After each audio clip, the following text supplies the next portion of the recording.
ஒரு சிறிய கிராமத்தில் ஒரு சுட்டி பையன் இருந்தான். அவனுடைய பெயர் சித்து.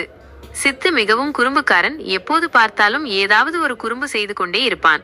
அவனுக்கு எலிகள் என்றால் மிகவும் பயம். ஒரு நாள் சித்து மாட்டு வண்டியில் பண்ணைக்கு சென்று கொண்டிருந்தான். அப்போது ஒரு சிறிய எலி அவனுடைய பெட்டிக்குள் குதித்தது. சித்து பயத்தில் அலறினான். ஐயோ, எலி எலி! அவன் வண்டியிலிருந்து குதித்து ஓட ஆரம்பித்தான். வண்டியை ஓட்டிக் கொண்டிருந்த விவசாயி திகைத்து போனார். சித்து, என்ன ஆச்சு? ஏன் ஓடுற என்று கேட்டார். சித்து மூச்சிரைக்க, எலி, என்னோட பெட்டிக்குள்ள எலி வந்துடுச்சு என்று கத்தினான். விவசாயி சிரித்துக்கொண்டே, அது ஒரு குட்டி எலிதானே, அதுக்கு ஏன் இவ்வளவு பயம் என்றார். சித்து தலையை சொரிந்து கொண்டு, அது குட்டியாக இருந்தாலும் எனக்கு எலிகள்னாலே பயம் என்றான். விவசாயி சித்துவின் பயத்தை போக்க நினைத்தார். சரி, ஒரு யோசனை. நம்ம பண்ணையில் நிறைய பூனைகள் இருக்கு.